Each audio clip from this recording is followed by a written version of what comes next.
Bienvenido, Andrés. Bienvenido Gracias, Graciano.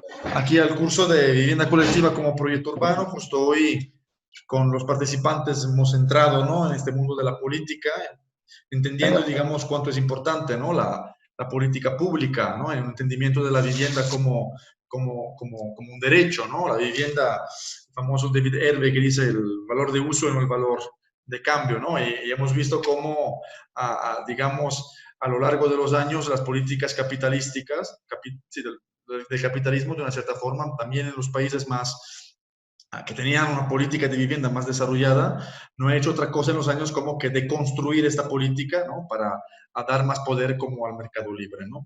Entonces creo Claro. que tu aportación al día de hoy va a estar súper interesante, además porque nos vas a presentar como un caso práctico, ¿no?, que es el caso donde tú trabajas y que tienes suma experiencia de esto. Por lo tanto, si me permites, voy a leer tu semblanza breve, un poco para presentarte aquí a los participantes de este curso y a todas las personas que a lo mejor nos están siguiendo en Facebook. El maestro Andrés Ampudia Farias es especialista en instrumentos de gestión y políticas públicas de vivienda social. Es arquitecto por el Instituto de Estudios Superiores de Occidente, ITESO, maestro en gestión y valoración urbana por la Universidad Politécnica de Cataluña, ha cursado diplomados y especializados en el desarrollo de vivienda y gestión del suelo por el Lincoln Land Institute y en políticas públicas por la UDG. Fue coordinador de vivienda social para la Secretaría de Desarrollo Agrario, Territorial y Urbano, la SEDATU, en Jalisco, y ha sido investigador del Centro de Política de Suelo y Valoración, CPSV, de la Universidad Politécnica de Cataluña. Actualmente es director general de vivienda del Instituto para el Mejoramiento del Hábitat de Tlajomulco.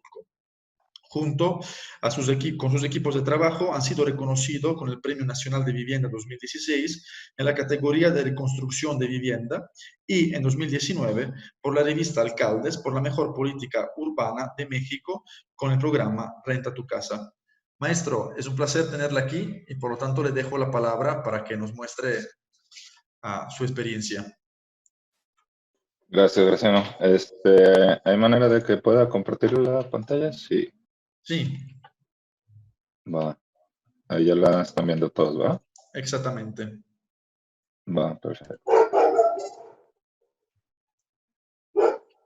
Bueno, pues buen día. Pues gracias por conectarse. Gracias al LESARC, al Laboratorio de Vivienda Contemporánea. Graciano, pues gracias por la cordial invitación. La idea de la charla es platicarles un poco de la historia de la política de vivienda que se ha realizado en México y en la segunda sección pues hablaremos un poco del trabajo que estamos realizando desde el Instituto para el Mejoramiento del Hábitat en Tlajomulco. Bueno, pues esto va a ser la primera parte como un tema como más histórico de cómo se ha ido pues desenvolviendo y cómo se ha ido engranando la política habitacional en México. Y ahora sí, pues como en serie, ¿no? Está basada en hechos reales y bueno, cualquier exageración es para hacerlo un poquito más dramático y un poquito más divertido.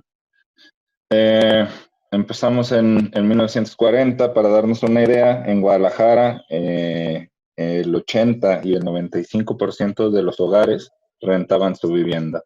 Muy pocos eran propietarios y bueno, al transcurso de los años esto pues irá modificando, irá cambiando, ¿no? Para 1943, siguiendo el ejemplo de los modelos europeos, el IMSS desarrollaba vivienda en alquiler asequible. Por ejemplo, los primeros grandes conjuntos habitacionales de Mario Pani, que tal vez ya han hablado de ellos en el curso, eran de alquiler y eran administrados por el mismo ayuntamiento o mismo gobierno, dependiendo ya ahí la situación, ¿no? En 1945 termina la Segunda Guerra Mundial y eso, como en muchos aspectos, en el tema de la vivienda, va a dar un giro de 180 grados. Denme un segundito.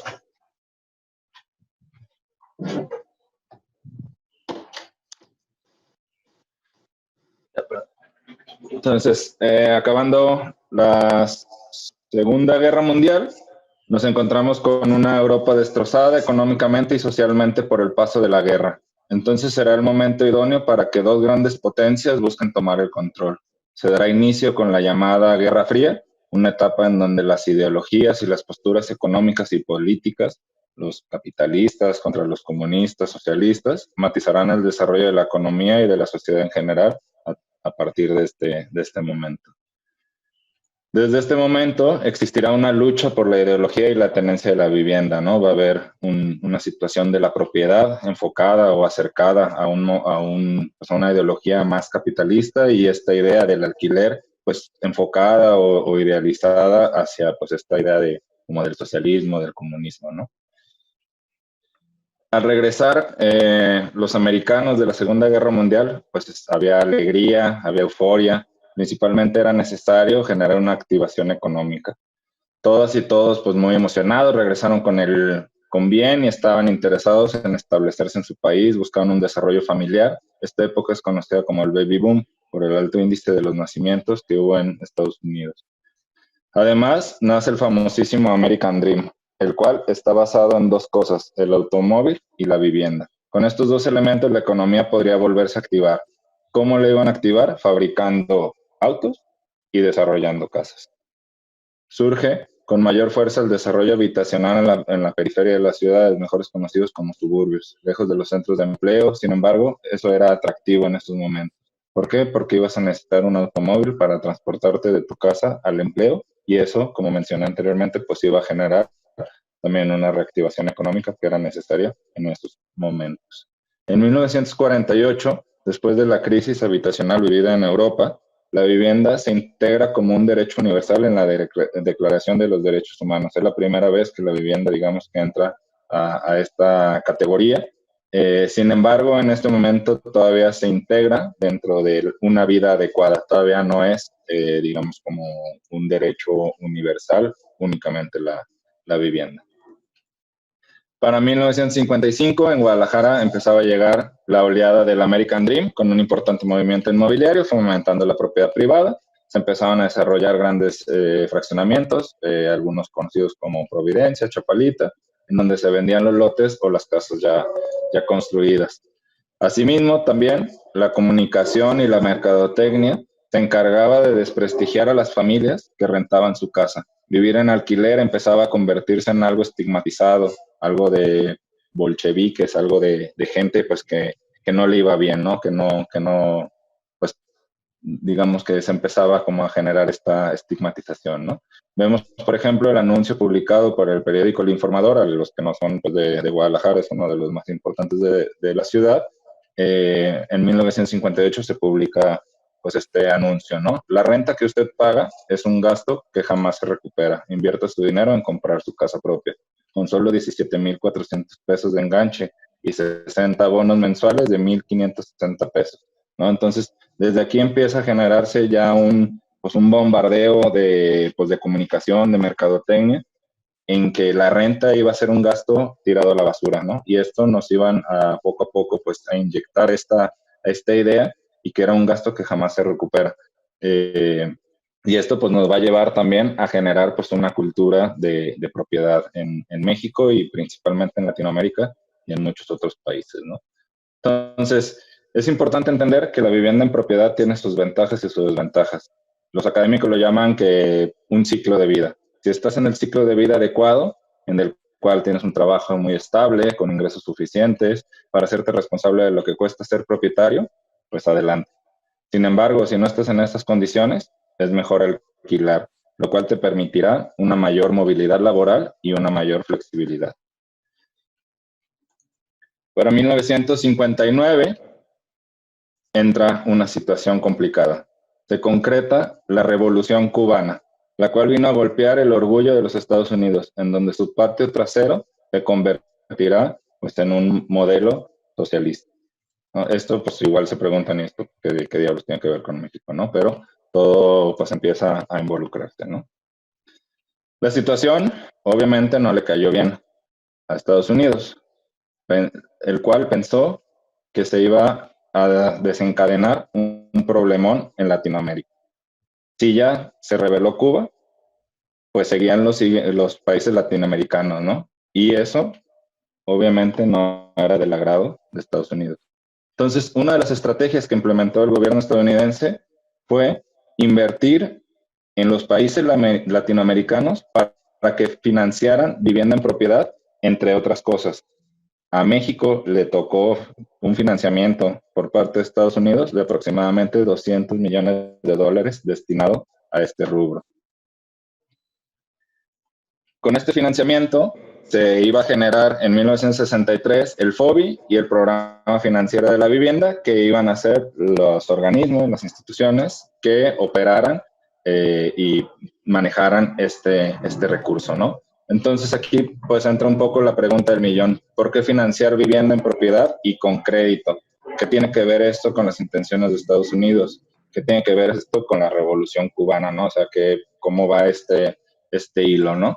Entonces, tenemos que recordar que en esos momentos, estamos hablando de los 60, en toda Latinoamérica estaba muy caliente el ambiente. Los estudiantes y diversos grupos se manifestaban por más oportunidades, por una vida más justa, equitativa y por sus derechos. Además, muchos estaban inconformes y buscaban un cambio del modelo económico y político. Entonces, la vivienda en propiedad adquirida con crédito, pues, ¿qué tiene que ver, no? Entonces, pensemos que alguna de estas personas de la señora, del señor, del estudiante, la estudiante, dice, pues compro mi casa, saco mi préstamo, ¿qué es lo que va a tener que hacer principalmente? Pues pagar el préstamo. ¿Cómo lo va a pagar? Pues trabajando. Tal vez, pues, esforzándose y teniendo la mayor cantidad de horas posibles. Por lo tanto, ¿ustedes creen que manifestarse o reflexionar sobre el modelo económico y político del país será ahora su prioridad? Pues no, su prioridad será trabajar para pagar su vivienda y su sustento de su familia, cosa que no está mal.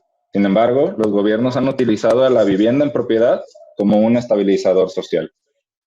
Por ejemplo, en España, durante los primeros años de la dictadura de Franco, el primer ministro de Vivienda se avienta esta frase célebre: queremos un país de propietarios, no de proletariados. En México, nuestro querido PRI, en una reunión del partido, dice la siguiente frase: el Instituto Nacional de Vivienda ha creado recientemente patronatos sociales de vivienda en cada una de las entidades federativas, las cuales, a pesar de trabajar en situación por demás precaria, pueden ser muy bien aprovechados por el partido para hacer sentir al pueblo su interés por el problema. Se me hace como encantador este tema de hacer sentir al pueblo su interés por el problema, ¿no? O sea, nos están pues vendiendo que les interesa, ¿no? Para 1972, para continuar apuntalando la estrategia del fomento a la vivienda en propiedad, nace una gran idea. La verdad es una gran idea. El Instituto del Fondo Nacional de Vivienda para los Trabajadores, el Infonavit. El Infonavit, a grandes rasgos, es una entidad tripartita, en donde participa el gobierno, los empleadores y los trabajadores. A pesar de los años, se convertirá en la joya de la corona de la política habitacional en México. En el Infonavit, como en la pirinola, todos ponen. El empleador dará un porcentaje del sueldo del trabajador destinado a un fondo de vivienda. El empleado también hace una aportación y el gobierno generará ciertos incentivos o subsidios para poder fortalecer y hacer como este ahorrito, ¿no? A inicios del Infonavit, el instituto era promotor, administrador, desarrollador y el que daba el financiamiento para hacer estos nuevos desarrollos de vivienda, ¿no? Ahí en Guadalajara, pues hay claros ejemplos pues de conjuntos habitacionales desarrollados por el Infonavit que actualmente pues están en unas ubicaciones privilegiadas, ¿no? Para 1976 se integra la vivienda adecuada como un derecho universal dentro del Pacto Internacional de los Derechos Económicos, Sociales y Culturales. Ya desde este momento, digamos que es un derecho universal, el acceso a una vivienda adecuada. Y en 1983, en México, se integra como derecho acceder a una vivienda digna y decorosa dentro del artículo 4 de la Constitución mexicana. Para darnos una idea, cómo fue cambiando el régimen de tenencia en la ciudad, en Guadalajara, cómo pues las estrategias de marketing, también pues la capacidad de pago, también pues las formas de ofertar la vivienda, pues fue privilegiando claramente a la propiedad. Hay que recordar que pues en los 40 estábamos hablando de que pues alrededor del 80, el 95% de los hogares vivían en alquiler. En los 60 estamos viendo que el 70% más o menos, o más del 70% vive en alquiler. Y en los años 90, menos del 30%. Actualmente estamos como en un 35%. Es importante recordar que ambas formas de tenencia pues son buenas y necesarias. Sin embargo, lo más saludable, como en la mayoría de cosas de la vida, es el equilibrio. Mientras más equilibrado sea nuestro sistema de acceso habitacional, pues mejor. Por ejemplo, en países avanzados tipo Alemania, Austria, Suecia, en estos países, pues entre el 50 y 60% de la población vive en alquiler. Sin embargo, en México nos hemos esforzado a fortalecer el acceso a la vivienda en propiedad y principalmente mediante créditos hipotecarios. Entonces, bueno, entramos a los maravillosos 90s, ¿no? A los meros 90s, en donde el Estado ya no va a jugar un papel intervencionista y un papel de promotor como lo desarrollaba antes. Ahora se convertirá en un facilitador de la política. Dado el inicio, digamos que dando inicio con lo que yo llamo el plan maestro, ¿no? El cual se irá haciendo paso a paso para generar el ambiente idóneo de una política habitacional sin precedentes. Obviamente esto del plan maestro pues es invención mía, no, nadie lo cataloga de esta manera, ¿no? Entonces, el primer paso de este plan maestro se da en 1992, donde se cambia la reforma agraria. ¿Qué es lo que se cambia? Se va a permitir vender suelo ejidal para poderlo convertir a propiedad privada.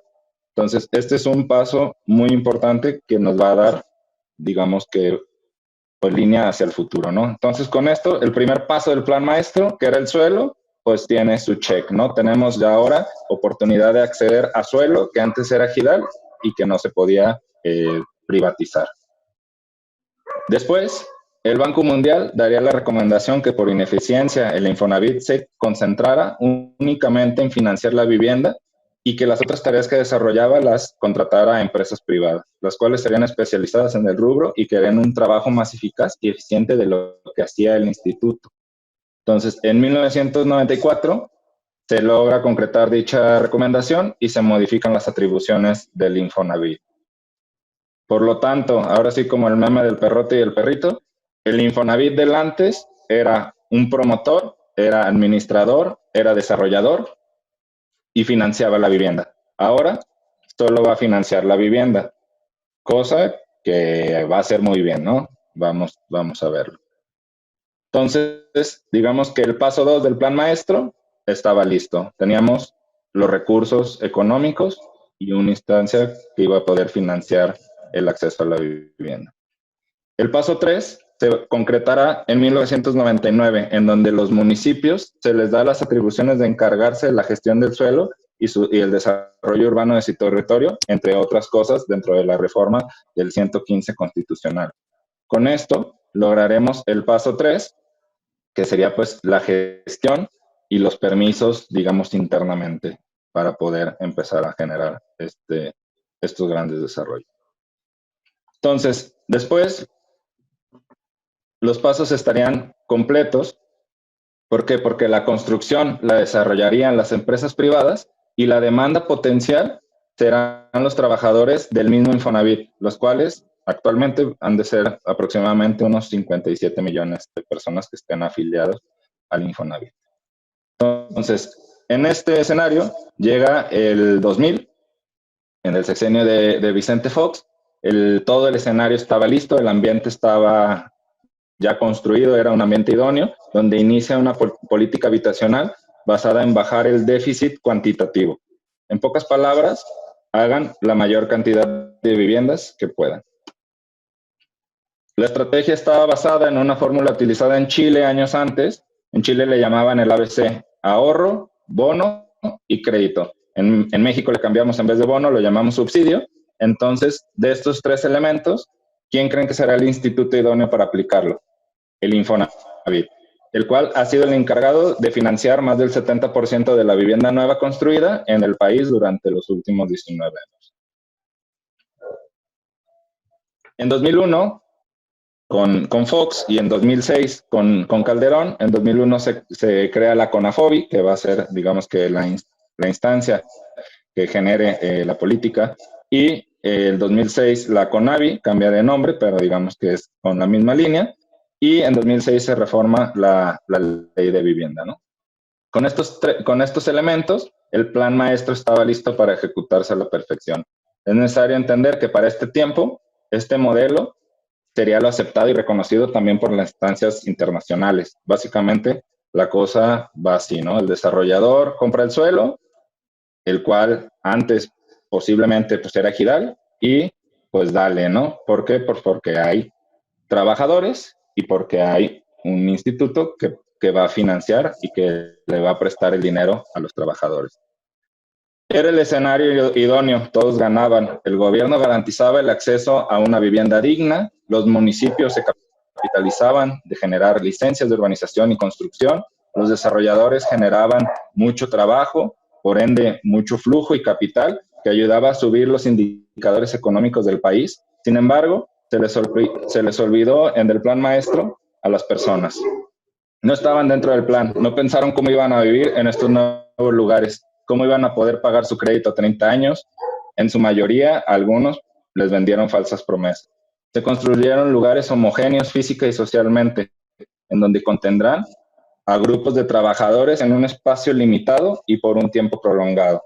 No existiría mixtura social y por ende una gran falta de oportunidades, generando un crecimiento desmesurado de las ciudades, grandes trayectos del trabajo a la vivienda, segregación y exclusión social. Estos nuevos fraccionamientos están normalmente alejados de los centros urbanos, de los centros de empleo y de los núcleos familiares.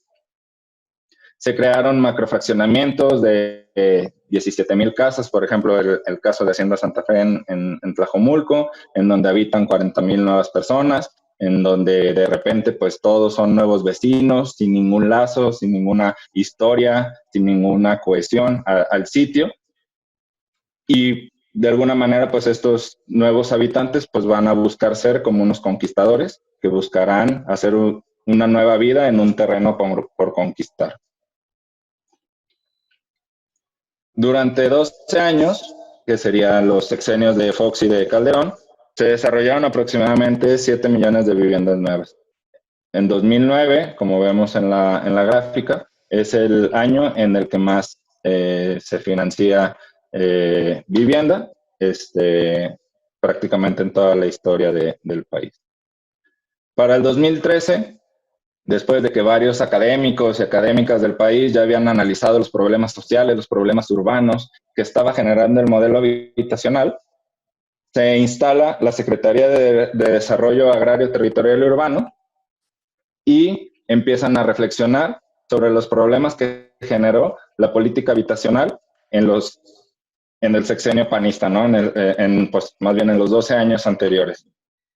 Con esto llegaron a una conclusión, tal vez varias, en que la ubicación de los desarrollos habitacionales y la tipología de manera horizontal sería el problema. Entonces, se propone generar una tipología vertical y se propone un instrumento que le llamaron, o que se llama perímetros de contención urbana. Con esto, con los perímetros de contención urbana, básicamente iban a trabajar el subsidio. Entonces, la idea era a mayor, digamos que suelo dotado de equipamientos, infraestructura, empleo, diversos indicadores, se iba a dar mayor incentivo, mayor subsidio al desarrollador, o más que al desarrollador, al adquiriente, ¿no? Que es el que al final de cuentas recibe el subsidio. Sin embargo, o sea, la idea sonaba bien, sin embargo, la diferencia entre el subsidio en el U1, que es el rojo, contra el U3, que es las zonas azules, era de 10,000 pesos la diferencia. Prácticamente no pintaba en los números. Por lo tanto, pues se siguió desarrollando mucha vivienda en el U3. Solo que en vez de horizontal, ahora se iba a empezar a desarrollar verticalmente. que son, bueno, algo de estas imágenes, ¿no? De los desarrollos ahora verticales. Entonces, con esto termino como la primera sección de la historia de un poco de la política habitacional, como pues un camino breve. La idea pues era explicar pues cómo pues van influenciando procesos y momentos históricos a nivel internacional y cómo pues todo se va entrelazando y cómo todo se va viendo reflejado pues en el territorio, ¿no? Ahora me entraré, digamos, al tema de Tlajomulco. Las preguntas y eso nos las echamos al final, Graciano. Sí. Va, bueno. Entonces, bueno, pues ahora les platicaré un poco de la situación actual de Tlajomulco y cómo desde la Coordinación de Gestión Integral de la Ciudad y el Instituto para el Mejoramiento del Hábitat, pues hemos estado buscando mejorar las condiciones del hábitat en Tlajomulco, ¿no? Entonces, partimos de esto. Tlajomulco en del 2000 tenía 25,000 viviendas. Para el 2016 pasó a 198,000 viviendas. Esto significa que incrementó en estos 16 años 650% su parque habitacional.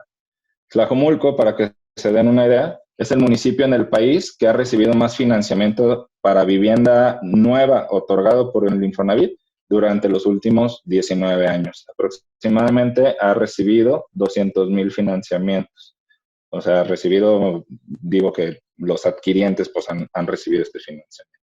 Para dimensionarlo, se ha financiado más vivienda en Tlajomulco que en 20 estados de la República, para que tengamos, digamos que hay una idea, ¿no?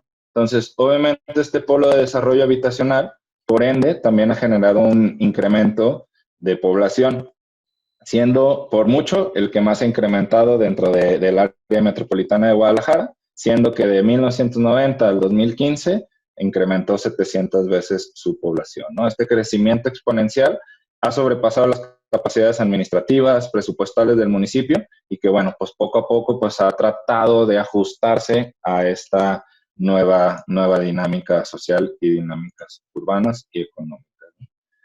Uno de los problemas urbanos y sociales más evidentes de la inadecuada política habitacional implementada por el gobierno federal es la cantidad de viviendas deshabitadas que existen en el país. México es el segundo país con mayor porcentaje de vivienda deshabitada en los países miembros de la OCDE. Más o menos en México está como alrededor del 14% del parque habitacional deshabitado. Al 2016 se contabilizaron casi 4 millones de viviendas deshabitadas, en donde Tlajomulco, con 68,000 viviendas deshabitadas, tiene el deshonroso tercer lugar, por debajo de Tijuana en primer lugar y Ciudad Juárez. Cabe resaltar que en el área metropolitana de Guadalajara es la única área metropolitana del país que cuenta con 3 municipios con más de 30,000 viviendas deshabitadas. Entonces, es un problema que también está impactando a nivel metropolitano. El fenómeno de la vivienda deshabitada es un fenómeno multifactorial y muy complejo. Algunas de las causas estudiadas por diversos académicos en el país son la distancia a los centros de trabajo, la inseguridad, la falta de equipamientos y servicios, la sobreoferta de nuevas viviendas, la lejanía a zonas comerciales, falta de servicios, falta de escuela, la migración, la recesión económica, la baja calidad en las viviendas, una situación económica desfavorable, entre otras, ¿no? Entonces, ante esta situación tan compleja que enfrentamos en Tlajomulco, ahora sí sale, ¿no? ¿Quién podrá defendernos, no? Cuando nos invitan a participar dentro del ayuntamiento, la gente nos veía pues como, pues estos locos, ¿qué onda? No saben a lo que se meten. En sí, pues nos encontrábamos a nuevos compañeros del trabajo y pues muchos nos decían, oye, ¿qué onda? Pues ustedes sí, neta, les tocó bailar con la más fea, pues no, o sea, no saben qué onda.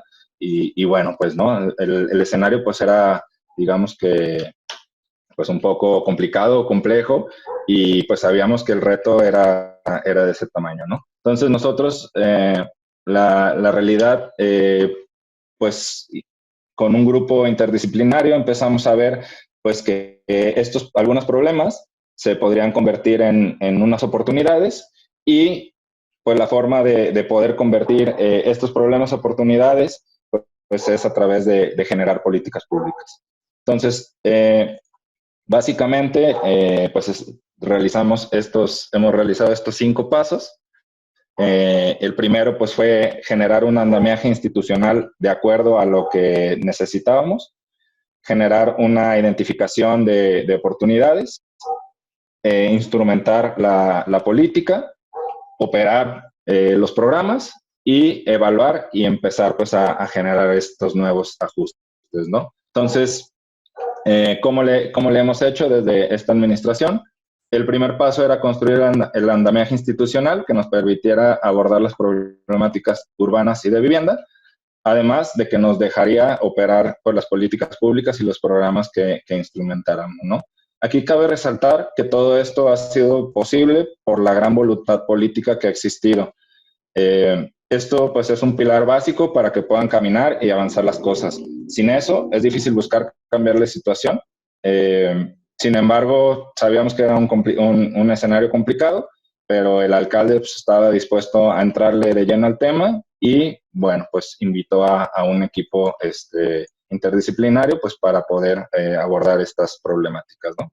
La raíz de la estructura, digamos, de cómo se organiza, en la cabeza está la Coordinación de Gestión Integral de la Ciudad, es una dependencia que se generó esta administración, la cual tiene a cargo algunas direcciones. Se han hecho algunos cambios en el transcurso de la administración, y se generó el Instituto para el Mejoramiento del Hábitat, el cual es un organismo público descentralizado. La intención de que fuera un organismo público descentralizado era para poder diseñar, instrumentar y operar las políticas públicas urbanas y de vivienda, pues que se fueran a generar de una manera mucho más flexible y mucho más adecuada a una operación, digamos que estructurada dentro de una dirección del ayuntamiento, ¿no? Dentro del mismo IMAP se encuentran direcciones de planeación urbana, del agua ya hubo ahí un cambio, del laboratorio urbano, donde está urbanismo de barrios, espacio público y patrimonio, movilidad, y está la dirección de vivienda, la cual pues tengo yo el honor de estar a cargo. El primer paso que teníamos que hacer pues era formular una política de vivienda municipal, que esto en México pues se dejó de lado desde hace muchos años, en donde pues se le daba la tarea al gobierno federal y pues prácticamente pues el municipio no tenía mucho que decir o cómo aplicar, ¿no? Sin embargo, a nosotros nos interesaba tener esta guía para poder pues generar estas programas y estas acciones. Se generaron 4 ejes estratégicos, de los cuales hay 15 acciones puntuales, en las cuales pues hemos ido avanzando a través de la administración. La primera tarea que nos dejan pues es el tema de la vivienda deshabitada, ¿no? La realidad es que pues es el tema de los que más necesitaba meterse de lleno. Y bueno, pues nos empezamos a meter con este tema y empezamos a identificar pues que la vivienda deshabitada, dentro de su complejidad, pues tiene diferentes etapas, tanto físicas, la vivienda, como jurídicas, ¿no? Entonces, pues tenemos una vivienda que pues puede estar abandonada, que puede estar en obra negra, que puede estar terminada, una vivienda deshabitada que está pagada, que está con crédito vigente, que está en un proceso de adjudicación por el mismo Infonavit, que está en proceso de recuperación de alguna otra banca o instancia financiera, y empezamos a identificar que teníamos una oportunidad con estas dos, con la vivienda deshabitada que estaba pagada y con la vivienda deshabitada que estaba con un crédito vigente. Entonces, de aquí nos empezamos a generar pues muchas preguntas de decir, ok, yo tengo una casa, la tengo pagada o la estoy pagando, pero, o sea, ¿por qué no la rentaban, no? ¿Por qué no venden la casa? ¿Por qué la siguen pagando si no la van a usar? ¿Por qué no viven en ella? Etcétera, ¿no? Entonces nos empezó a generar pues varias inquietudes que pues fuimos, digamos que profundizando en la investigación tanto de campo pues como documental, y se identificó que existe, de acuerdo pues a un estudio que se realizó del Infonavit, pues había 4 perfiles de propietarios, ¿no? Se encuentra pues el interesado, el que desde un principio dijo, yo compro mi casa, me encanta, me voy a ir a vivir para allá y la necesito.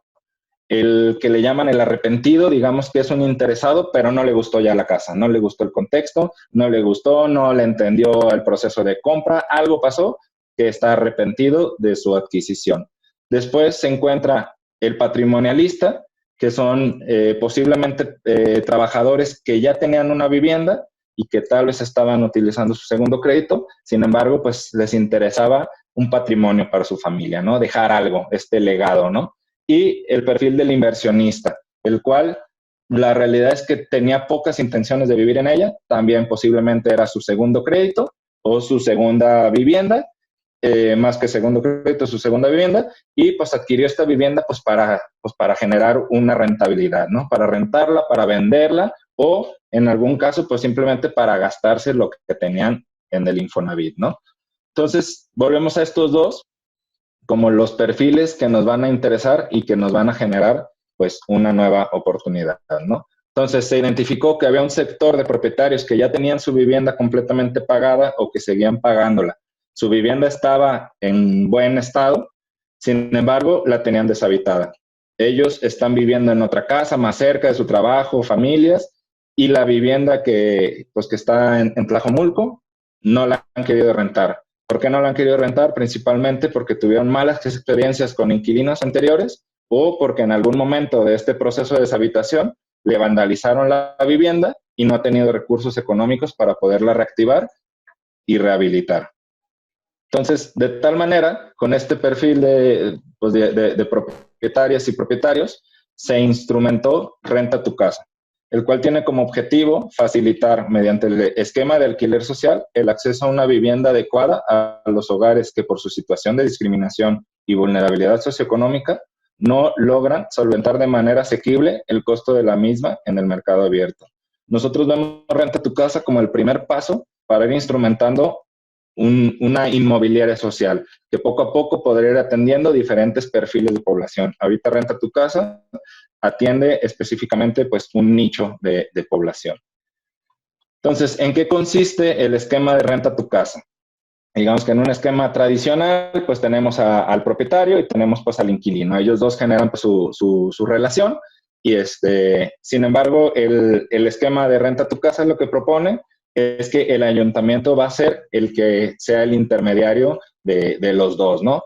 Nosotros como IMAP le rentamos la vivienda al propietario, nosotros le vamos a garantizar el pago del 100% del alquiler y nosotros, al tener esa vivienda rentada, vamos a generar un modelo de ocupación para, digamos que subarrendarla al inquilino, a la familia que queremos que sea pues las personas que vayan a vivir ahí. ¿Qué ventajas tendría una familia de rentar con nosotros en Renta tu Casa? Que la renta van a pagar 350 pesos. Está subsidiado, digamos que este elemento, ahorita les comento por qué, ¿no? Entonces, la familia que vaya a vivir dentro de las casas de Renta tu Casa va a pagar 350 pesos de alquiler más su agua, más su luz. Entonces, bueno, pues ¿cuáles serían las ventajas para los propietarios? Pues que tenemos pues una firma de un contrato, que les garantizamos pues el pago al 100%, le vamos a dar pagos por adelantado para que también pues el propietario o la propietaria pues se capitalice y bueno, pues las garantías jurídicas. Prácticamente pues buscaremos ser un buen inquilino, ¿no? Tampoco ya no se podía pues dar más ventajas que eso, ¿no? El perfil del hogar que nos interesa, que sean nuestros inquilinos y nuestras inquilinas, va a ser un perfil de personas que se llama que están en un grupo en situación de discriminación. Digamos que es un tema de víctimas de violencia intrafamiliar o de género, son personas que tienen una discapacidad, son adultos mayores, son jefas de familias monoparentales, que aunado a una situación vulnerable de ingreso económico, pues sería nuestro perfil del hogar, ¿no? Por eso, el tema del ingreso económico está subsidiado el proceso de la renta, ¿no?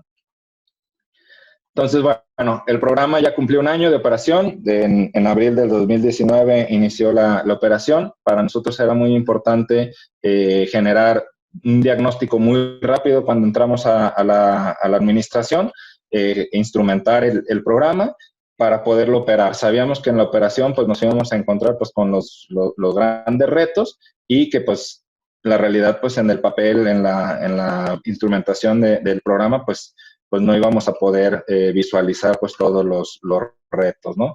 Ya tiene un año. Para nosotros, pues digamos que es, pues, nosotros vemos los resultados de una manera cualitativa, no cuantitativamente. Digamos que cuantitativamente el alcance todavía ha sido limitado. Sin embargo, nosotros vemos que el apoyo genera una nueva oportunidad para nuestras inquilinas y para nuestros inquilinos. Definitivamente contar con una vivienda asequible y con certeza jurídica les ha brindado la oportunidad de desarrollarse laboralmente y en otros casos de habitar una vivienda sin necesidad de invadir una, que esto pues hemos visto reflejado pues en las familias pues también una tranquilidad y pues que poco a poco también pues van pues sobresaliendo y llevando una mejor calidad de vida, ¿no?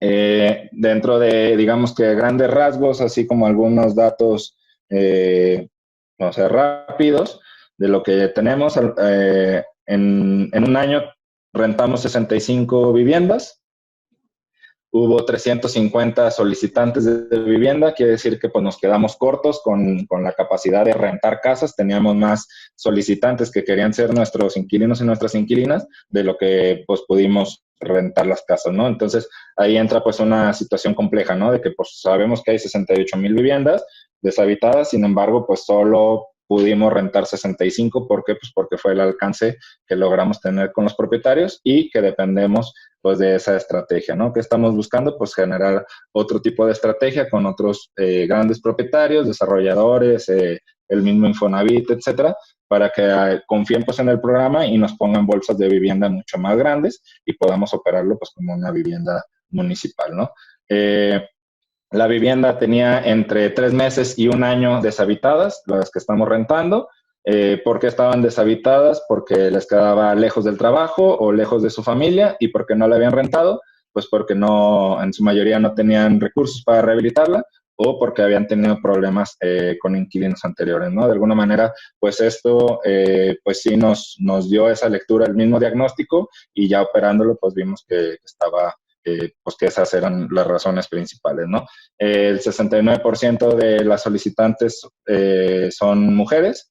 De estas mujeres, el 21% han sufrido violencia de género intrafamiliar. Esto pues también da pues abre una puerta de pensar en que pues las mujeres con una situación de violencia intrafamiliar o violencia de género, pues al tener una renta asequible, pues también se animan a emprender una nueva aventura en una nueva vivienda, ¿no?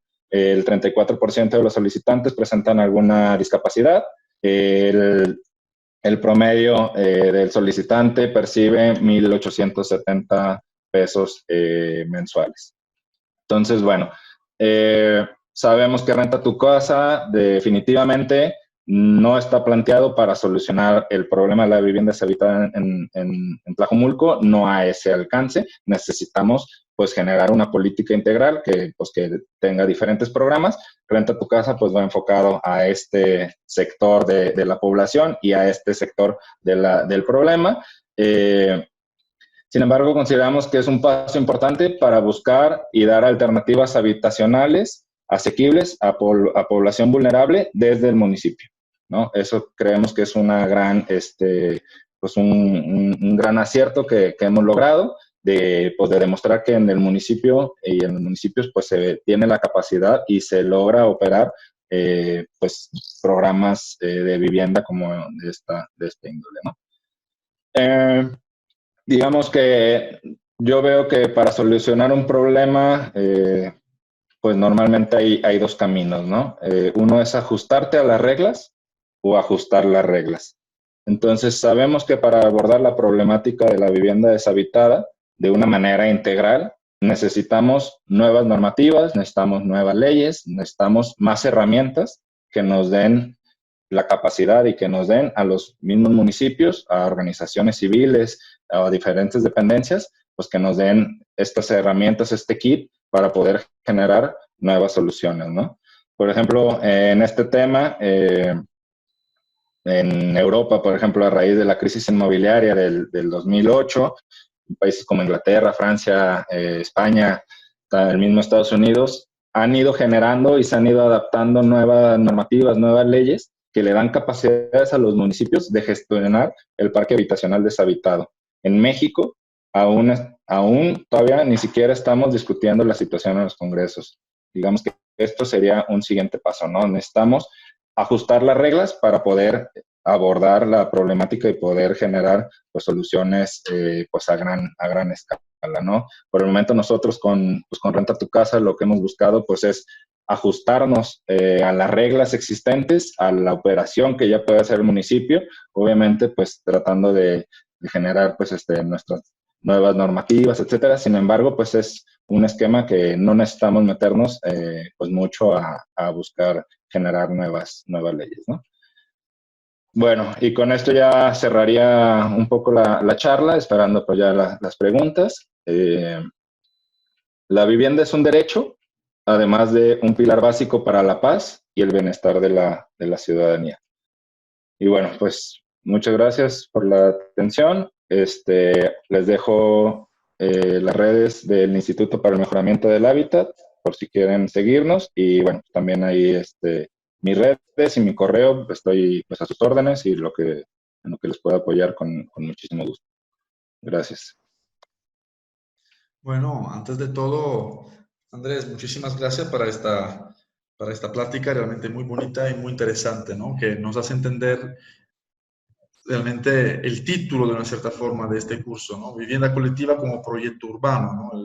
Es al final el proyecto de una ciudad, ¿no? El proyecto de la vivienda colectiva. Es muy interesante lo que nos propusiste, ¿no? El tema de que nos hace reflexionar, ¿no? Citaste, por ejemplo, España, ¿no? España también, quien tiene el cargo del tema de la vivienda, de ser la normativa, es el Estado central, ¿no? Pero hay muy buenos ejemplos, como que tú conociste, porque también allí estudiaste una maestría, ¿no? Del Ayuntamiento de Barcelona, que de una cierta forma, viendo que el Estado central no daba respuesta, ¿no? A este problema que es un problema que tienen las personas al día a día. Entonces, muchas veces el gobierno central está como lejos, ¿no? De la realidad cotidiana de las familias. Allí ha intentado, ¿no? De responder, ¿no? De diferentes formas. Me gustó mucho cuando tú describiste, ¿no? Como esta política que habéis empezado como a desarrollar, hablando también de unos estudios como multidisciplinares, ¿no? Porque al final, como proyectistas de la ciudad, de lo urbano, no pueden ser solo los arquitectos y los urbanistas. Hay como todo un conjunto, ¿no? De profesionistas, de académicos, ¿no? De personas que estudian la ciudad y la sociedad que realmente, ¿no? Se necesitan para poder desarrollar este tipo de política, ¿no? De una cierta forma, el programa Renta tu Casa, ¿no? Tiene como unos puntos en común, ¿no? Con el programa que desarrolló la primera legislación, ¿no? De la Colau, tú tienes la clave, ¿no? Tú tienes la clave, ¿no? De una cierta forma, muy interesante, el momento que, claro, muchas veces tú lo comentabas, ¿no? El propietario no quiere rentar la vivienda porque tuvo, digamos, una experiencia negativa con el inquilino anterior, o a lo mejor porque ni siquiera a lo mejor tiene el tiempo, ¿no? O el interés de estar allí como, porque el inquilino le puede reclamar cosas, no sé cuánto. Entonces la figura como del poder público, de la institución, que se pone como intermediario, diciendo, a ver, yo te garantizo que tú no vas a tener problemas y por otro lado garantizas también como todos unos cuantos derechos al inquilino. Y esto, claro, eso es muy interesante y realmente te felicito mucho, ¿no? ¿Por qué? Porque hemos visto en la historia como de diferentes países, ¿no? Cuando se habla de políticas públicas de vivienda, que la mayoría de políticas públicas, en un cierto sentido, en principio eran de construir más viviendas, ¿no? Construimos. Ya, por ejemplo, en Barcelona o en muchas ciudades compactas ya no hay espacio para construir y, por lo tanto, digamos, allí tenían el problema a la inversa, ¿no? No es que tuvieran problemas de vivienda deshabitada, aunque se hizo un censo de vivienda vacía para maximizar, digamos, ¿no? La capacidad de responder a la emergencia habitacional. Ahí se necesita tener más unidades de vivienda, ¿no? Aquí como que el problema es al revés. Aquí tenemos un montón de viviendas, 68.000 viviendas son una barbaridad de vivienda. El tema es, por lo que yo tengo entendido, ¿no? De tu plática, de hecho, fuimos a Tlajomulco con Andrés, ¿no? Nos diste una ruta y realmente es algo como surreal, ¿no? Pasar por esas calles. O sea, el hecho es que entendemos que no podemos pensar la vivienda separada de la ciudad, ¿no? Porque al final, dices que mucha gente no va a vivir allí porque realmente es que le va a costar más. O sea, todo el tema del transporte. Tú de hecho nos comentabas en una plática que tuvimos que muchas familias o algunas familias, digamos, que al final habían comprado la casa del desarrollador, ¿no? Se enteraron que al final, si antes tenían un determinado poder adquisitivo, ¿no? Y a lo mejor eran pobres, pero conseguían de una cierta forma vivir, una vez que se van allí a vivir lejos, y yo he podido comprobar la distancia que hay entre el centro de la ciudad y ahí, o sea que yo siempre digo, así de forma como irónica, que junto a la casa tenía que darte un par de tenis, ¿no? Porque al final es que te gastas todos los zapatos de todos los kilómetros que haces diario caminando. El tema es que mucha gente, tú nos comentabas, que se hizo más pobre de cómo estaba, porque al final tiene que empezar a invertir dinero como más para el transporte, etcétera, que antes a lo mejor lo tenía más en un radio de proximidad, ¿no? Por lo tanto, creo que, y te felicito por esas políticas que estáis impulsando y desde el punto de vista de la municipalidad, ¿no? Entonces, como de la institución pública que tiene, entre comillas, como menos poder, ¿no? No es el Estado central, ¿no? El Estado. Y por esto, ¿no? Entonces, a lo mejor me gustaría si pudieras hacer como una especie de, no digo de comparación, pero como una referencia, ¿no? Cómo este maletín de políticas que habéis elaborado, ¿no? Para el Ayuntamiento de Tlajomulco, a qué políticas, digamos, a nivel internacional a lo mejor se apoyan, ¿no? A qué experiencias habéis usado, digamos, para reinterpretándolas, en qué las habéis reinterpretada, adaptada, para claramente adaptarla al contexto, digamos, de una ciudad mexicana, ¿no? Que tiene otro tipo de cultura, otro tipo de sociedad, etcétera.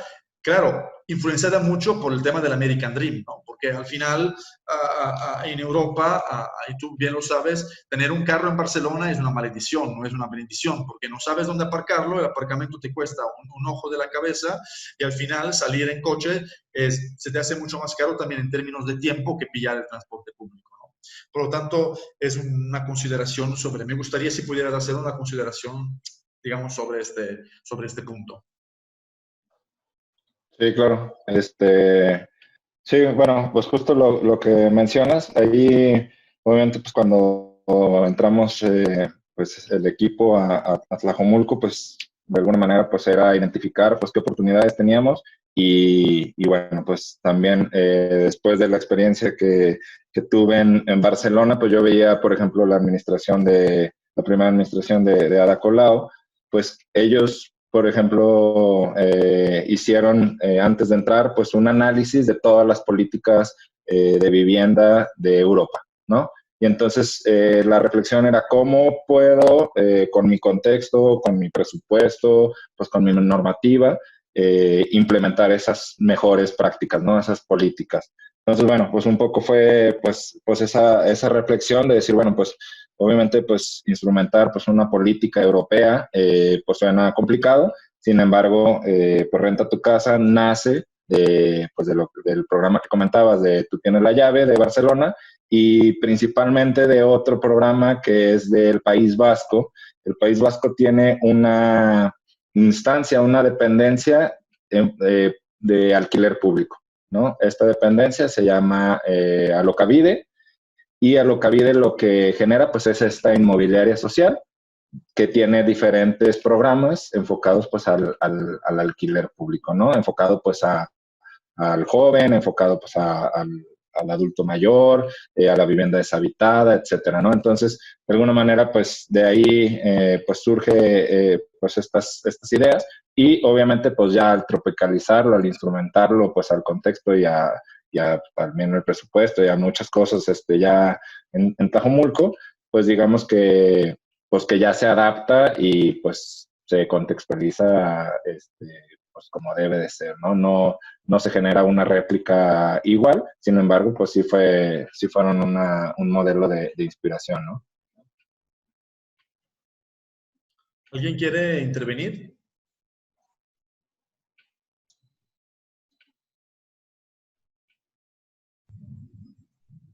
¿No? Yo tengo Sebastián. dudas. Sebastián y luego Abdi. Bueno, ok. Bueno, agradecerle a Andrés por la información. Quería solo preguntar algo simple. Es que veo que todo esto está enfocado como a la renta tu casa.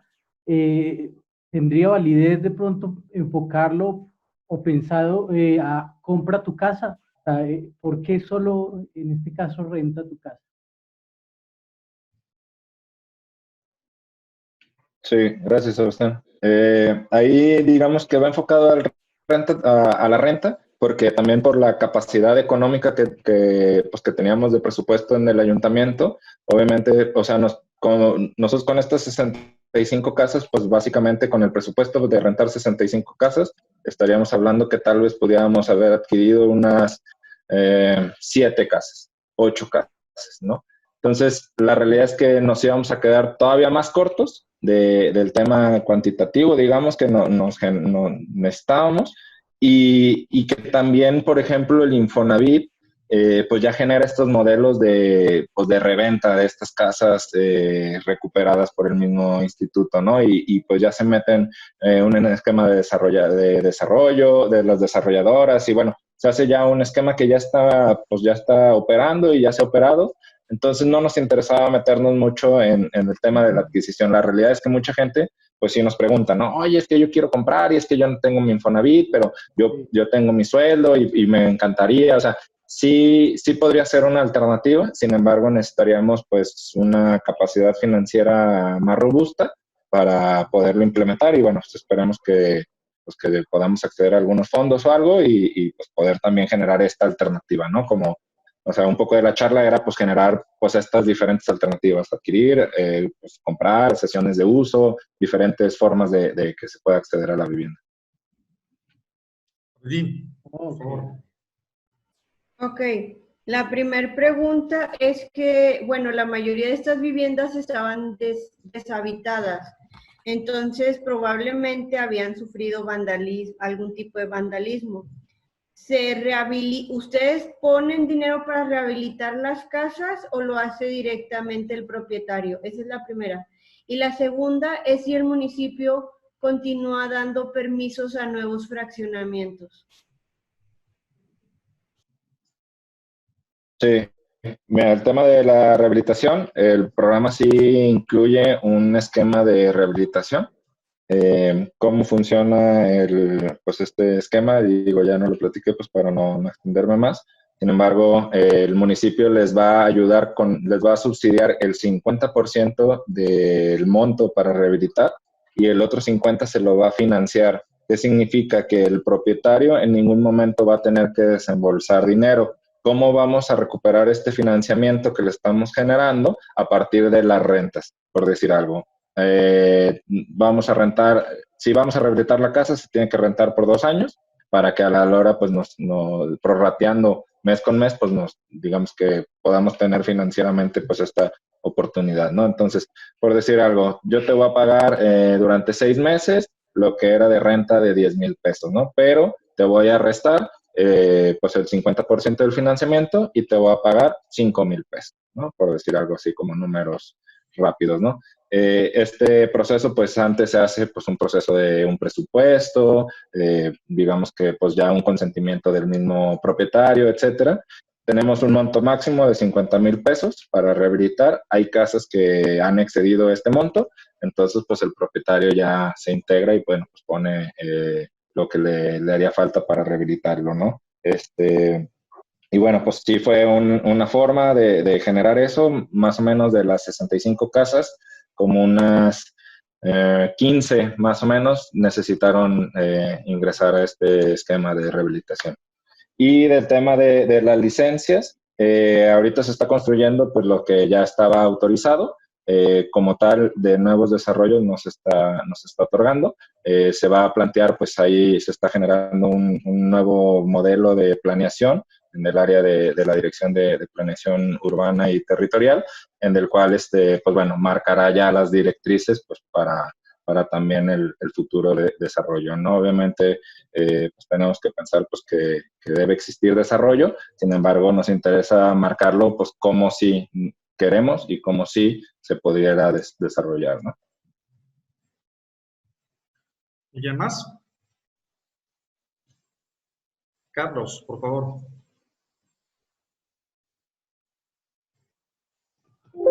¿Qué tal, Andrés? Buenas noches. En esto que platicas de la renta, que ustedes tal cual le rentan la vivienda a los propietarios, ¿quién define como el costo que el propietario les da a ustedes? ¿O ustedes le dicen, yo te la voy a rentar en tanto, o ellos lo ponen, o cómo va esa parte? Gracias, Carlos. Sí, esa pregunta normalmente no la hacen. Ahí, normalmente, digamos que como en cualquier situación, el mercado se compacta, ¿no? Más o menos, la gente sabe los rangos del precio de que se rentan las viviendas en ciertas zonas y también, pues, en qué condiciones está la vivienda. Nosotros al principio pusimos unos tabuladores, o sea, tenemos un límite de que no nos podemos pasar, por ejemplo, de 3,000 pesos de rentar una vivienda. Sin embargo, pues es 3,000 pesos, pues ya es una vivienda así como en una zona mucho más, mm, pues prácticamente tenemos pocas viviendas de esas de 3,000 pesos, ¿no? Sin embargo, pues llegamos a un acuerdo con el propietario, ¿no?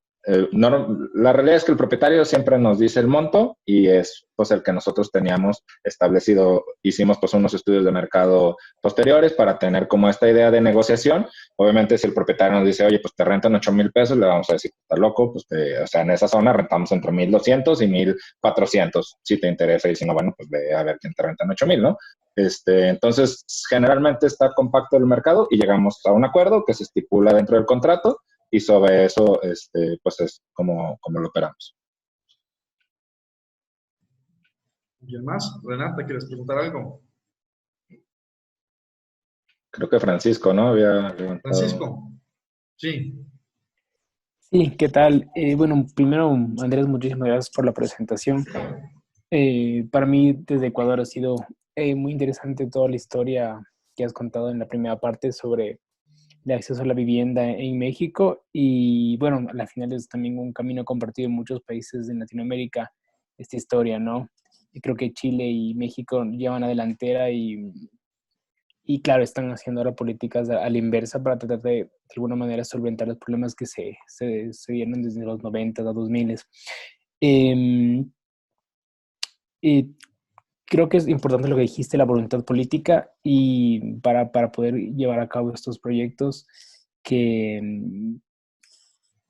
que en un año que nos contabas que habían empezado esto, es muchísimo lo que han hecho y se nota que venían con esto en la cabeza desde hace mucho tiempo, ¿no? Es una oportunidad de asentar esto. Mi pregunta era un poquito más hacia la utopía, ¿no? O sea, ahora que han sentado las bases de un proyecto, bueno, en Estados Unidos hay esta experiencia del retrofitting suburbia, ¿no? De esos centros comerciales que quedaron abandonados y comienzan a alimentarlos de un uso de suelo mixto, con mayor densidad y todo eso.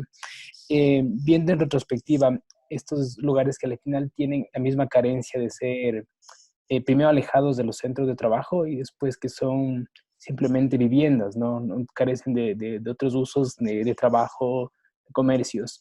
¿Han pensado o cómo te imaginas tú que que estos proyectos podrían comenzar a darse forma a futuro?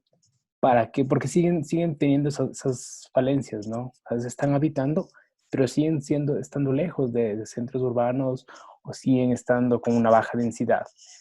¿Encuentran ustedes oportunidades ahí de acción, así como encontraron en las viviendas abandonadas? Como te digo, es una pregunta un poquito más utópica, ¿no? Y con un rango de acción mucho más extendido. Va, buenísimo, Francisco. Órale, qué chido que desde Ecuador nos anden escuchando por ahí. Tenemos buenos amigos ecuatorianos y ecuatorianas. Digo, ahora sí, pues yo me aventé la plática como si fuéramos mexicanos y pues me fui de filo. Tal vez algunas cosas pues, que te quedaban algunas dudas, bueno, pues ahí las podríamos, pues ya charlar. De lo que platicas, la realidad es que sí, o sea, no, pues entender que renta, que es lo que platicaba, ¿no? Entender que, o pensar que renta tu casa va a generar pues la solución integral, pues no, o sea, renta tu casa pues es como pues un puntito dentro de toda la estrategia, ¿no? Que específicamente pues estamos buscando pues una estrategia más territorial que pueda generar, nosotros vemos por ejemplo el tema del empleo como un pilar básico, ¿no? Que vemos pues estas zonas de grandes fraccionamientos con esta población joven, con esta población capacitable, pues unos puntos bien interesantes para poder desarrollar pues zonas aptas para capacitar a las personas y poder generar empleos pues cercanos, ¿no? Tlajomulco, bueno, es un municipio pues muy extenso, todavía hay mucho suelo disponible, digamos, el cual pues se está buscando a partir pues de estas nuevas formas de planeación, pues generar pues estos espacios para la industria, ¿no? Para generar este empleo cercano y que a la hora pueda pues conectar y pues, ser un espacio pues mucho más cercano, ¿no? ¿Por qué? Porque los municipios periféricos en la zona metropolitana de Guadalajara, prácticamente todas las personas, la mitad de la población de los municipios periféricos sale a trabajar a otro municipio, ¿no? Principalmente pues se van a Guadalajara o a Zapopan, ¿no? No es una problemática única de Tlajomulco, pues es de los municipios periféricos y creemos que ahí hay una oportunidad, ¿no? O sea, por ejemplo, en Tlajomulco está el aeropuerto internacional, entonces creemos que también ahí hay pues un gran punto de interés que pueda pues atraer industria y empresas que nos pueda generar pues un trabajo pues interesante, digno para la población y que le quede pues relativamente cercano a las zonas pobladas, ¿no? Sí, y definitivamente pues el tema pues ya del comercio y de esta situación, pues los fraccionamientos son sumamente desbalanceados, ¿no? Por ejemplo, pues se habla de un balance entre vivienda y empleo. Bueno, los estudios y académicos americanos, por ejemplo, hablan de que pues si haces una división te tiene que dar como .75, entre .75 y 1.25 entre cuántas viviendas y cuántos empleos generas en la zona para llamar como una zona balanceada, ¿no? Una zona autocontenida que le llaman, ¿no? Por ejemplo, pues en uno de los fraccionamientos más icónicos, en Chulavista o en Santa Fe, andamos como en el .23, en unas zonas máximo como en el .40, ¿no? O sea, la realidad es que estos fraccionamientos no están conteniendo a la población de emplearse, pues, o sea, la población sale a trabajar y como platicaba Graciano, pues estas distancias y estos, pues, formas de transportarse, pues van a generar una complicación, ¿no? Últimamente, estos últimos días hicimos ahí unos estudios por ejemplo, con los clústeres de empresas manufactureras de la zona metropolitana y nos daba que, pues saliendo de uno de los fraccionamientos icónicos de Hacienda Santa Fe,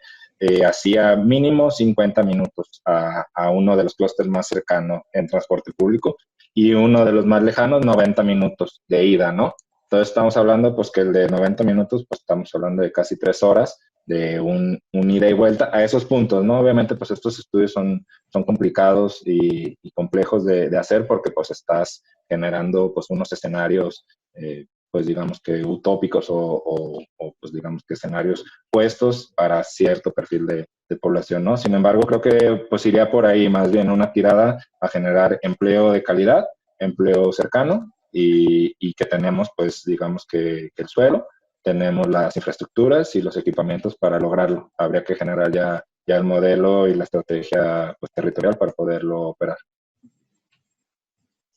Muchas gracias. ¿Quieres decir algo tú, Renata? ¿O me equivoqué? No quería decir nada, Renata.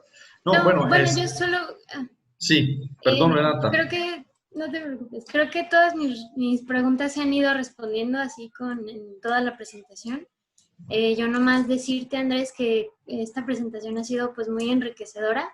En lo personal sentí súper bonito cuando pasabas las fotos de las personas con su casa y no sé, me movía mucho y te felicito mucho por tu trabajo. Yo creo que realmente, ¿no? Es lo que tú comentabas, Andrés, ¿no? Todo esto de esos planes de construcción de vivienda masiva, de una cierta forma yo creo que ni siquiera quisieron responder a la emergencia habitacional, sino que fueron el fruto como más especulativo, más bárbaro, ¿no? Ahí no se pusieron realmente el tema de vamos a arreglar la vida a la gente, porque si no realmente hubieran puesto las necesidades de la gente en primer plano, ¿no? Y luego sí vamos a desarrollar vivienda. Y me reconecto, ¿no? A lo que comentaba un poco Francisco, porque claro, hemos entendido, ¿no? que el tema del derecho a la vivienda ahora ya no es simplemente el derecho a un techo, ¿no? Sino el derecho a la accesibilidad, ¿no? A esta ciudad, ¿no? A todos esos elementos, ¿no? Que conforman lo que es la vivienda colectiva, es decir, la guardería, el centro de día para los ancianos, la plaza, la calle, el supermercado, ¿no? Y todas estas cuestiones, ¿no? Entonces, por lo tanto, se entiende que realmente la política que tenéis planteada es interesante en el momento, ¿no? Que es como integral, es decir, que las diferentes dependencias, tanto la de vivienda como la que planea luego el crecimiento de la ciudad, empiecen como a generar estos tejidos más complejos, ¿no? Cuando, no me acuerdo cómo se llama este fraccionamiento, a donde se hizo el foro internacional, ahí con estos edificios prefabricados, que realmente dices, o sea, ¿qué vas a hacer aquí, no? Porque al final dices, aunque tú, no sé si la solución sería poner gente allí, porque al final dices, estás dando un techo, sí, pero mira las condiciones en las cuales estás haciendo vivir esta gente, ¿no? Entonces, por lo tanto, yo creo, a lo mejor tengo una postura muy drástica tengo un posicionamiento un poco drástico, pero yo creo que en este sentido se debería salvar lo salvable, es decir, lo que nos conviene salvarlo para dar vivienda, etcétera, ¿no? Que tenga también un costo en su reconversión a ciudad, porque realmente no son tejidos, digamos, urbanos, o por lo menos yo no los considero como los tejidos urbanos, porque le falta, ¿no? Toda una serie de cuestiones, pero hay partes, digo, creo de una forma muy radical, que se deberían como dejar que el tiempo se la lleve y que se las coma y que se vayan, porque realmente, si lo pensamos bien, al final nos costaría, no solo en términos económicos, sino en términos sociales, decir a esta gente, ok, te vas a vivir allí, te la voy a arreglar esta vivienda y allí lo tienes, ¿no? Viviendas que han sido construidas, digamos, de forma masiva, donde tú nos explicabas con Joao, ¿no? El tema es que aquí los muebles no caben. O sea, no caben los muebles porque los muebles cuando lo pusieron en AutoCAD los escalaron, ¿no? Y realmente cuando se hizo el foro que nos habéis llevado allí como a dar estas charlitas, ¿no? Estas charlas dentro de la vivienda, que habían 4 personas y ya está. O sea, esta no es una sala, esta no es una recámara, ¿no? Entonces, a lo mejor mi postura es un poco como drástica, pero creo que sí, es interesante como decir, ok, hay partes, ¿no? Que podemos incorporar, que podemos modificar, que le vamos a dar vivienda, pero la parte es como más lejanas y las partes que realmente tienen, lamentablemente, digamos, unos déficits increíbles. No sé qué tú opinas, por esto que te estoy provocando, pero realmente a lo mejor no tienen derecho, ¿no? A ocupar este terreno, ¿no? Que sería mucho mejor devolverlo a la naturaleza y de una cierta forma no seguir como poniéndole dinero y personas, porque realmente sería como un agujero negro, ¿no?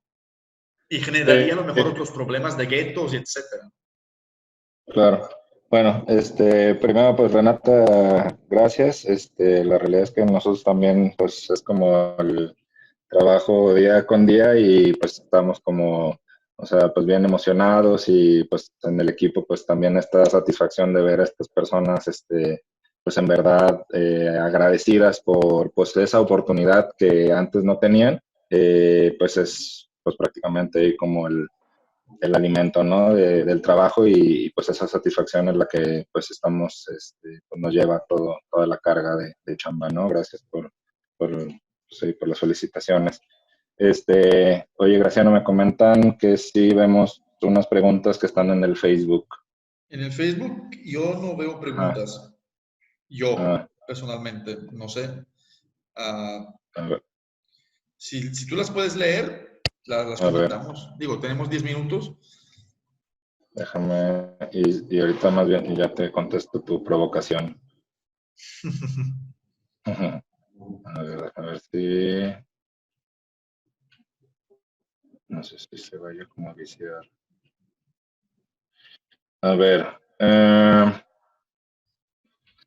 dice, ¿hay algún plan para introducir un proyecto de transporte colectivo únicamente para personas de estos clústeres en vías de disminuir tanto la saturación en el transporte público como del uso del auto, de Luz Helena? Sí, más bien pues ahí es o sea, el tema del transporte pues es un tema pues que involucra también otras instancias. Eh, pues instancias federales, estatales, y bueno, pues con la idea de la línea 4 de un tren ligero que pueda llegar a Tlajomulco, pues sería un poco como esta solución. Ale Mesa habla de que tienen en común Tijuana, Ciudad Juárez y Tlajomulco. No sé como en qué tengan de común, como en qué sentido. Pero bueno, pues tienen en común pues que tuvieron unas políticas pues expansivas de vivienda, que pues, o sea, cada ciudad tiene sus ciertos fenómenos y lo complejo de la vivienda deshabitada es que cada lugar pues va a responder a ciertas causas, ¿no? No se podía generalizar y pues hay que hacer estudios principales, únicos para esos lugares, ¿no? Por ejemplo, en Tijuana y en Ciudad Juárez, una de las cosas que se ha estudiado es que fueron ciudades con mucha industria manufacturera y pues también en la crisis económica pues se vino abajo y todas estas personas que pues tenían este empleo formal pues desocuparon esas viviendas, ¿no?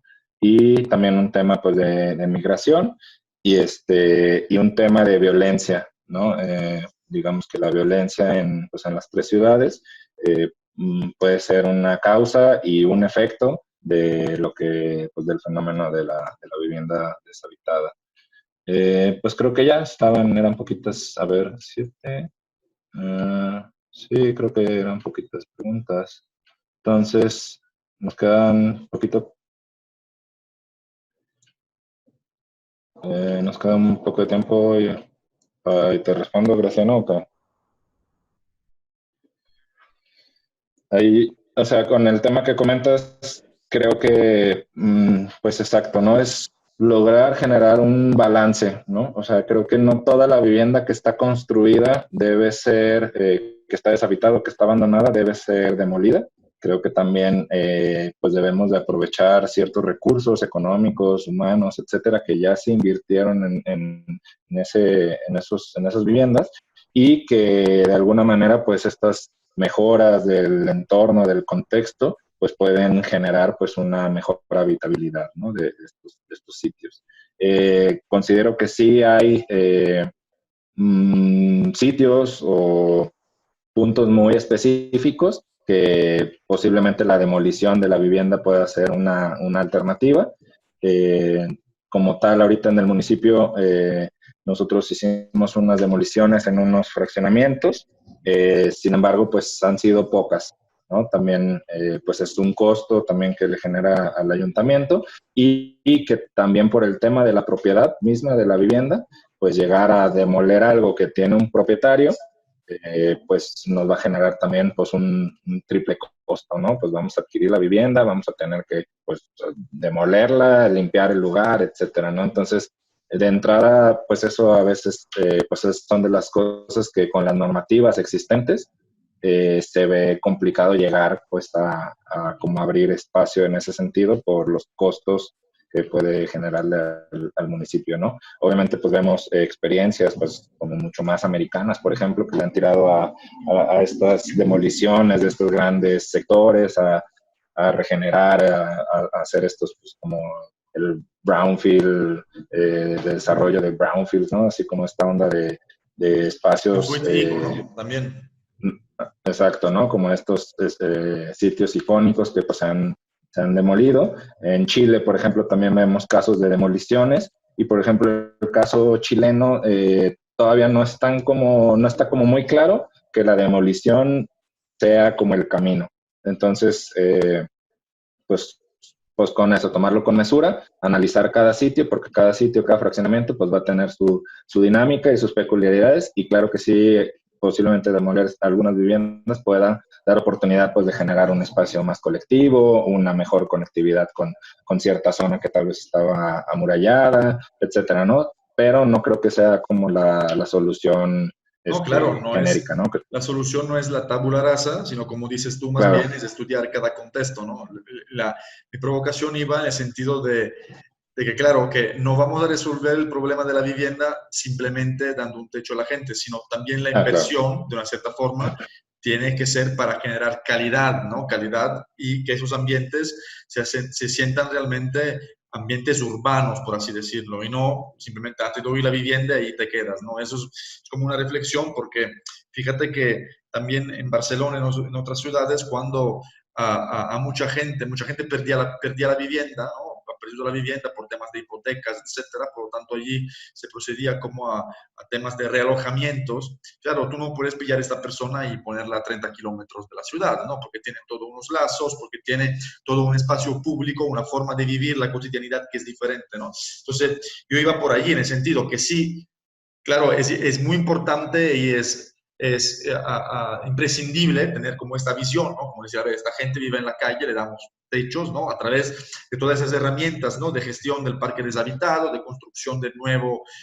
parque habitacional, pero claro, sin dejar de lado que ya hablamos de derecho a la ciudad, o sea, de lo que decías tú, ¿no? Como tú comentabas, esta persona tarda 1 hora y media para ir a trabajar, ¿no? Entonces, pensar en la movilidad del espacio público, ¿no? Seguro que ahí en Tlajomulco estáis aplicando mucho con todo este trabajo, y yo estoy seguro que de una cierta forma esta frescura también con estas personas jóvenes que están trabajando llevará, ¿no? a que la mejora se vea siempre de forma más fuerte. Por lo tanto, claro. Con esto, Andrés, yo te doy de verdad como muchísimas gracias. Para mí ha sido un gusto como tenerte aquí después de muchas pláticas que hemos tenido. Ha salido la publicación también con tu artículo en el Congreso de la Vivienda, donde hablabas, ¿no? Del tema de la vivienda, del tema de vivienda de alquiler, y realmente cada vez que hablamos de estos temas entendemos, ¿no? Como el tema de la vivienda colectiva sea un tema complejo y se necesite como esta visión como integral, ¿no? De la ciudad. Muchísimas gracias por estar aquí, por haber estado aquí con nosotros, Andrés. Gracias, Graciano, por la invitación, y bueno, pues gracias a todos y a todas. Qué chido que están tomando este buen curso con el buen Graciano. Saludos y estamos a sus órdenes.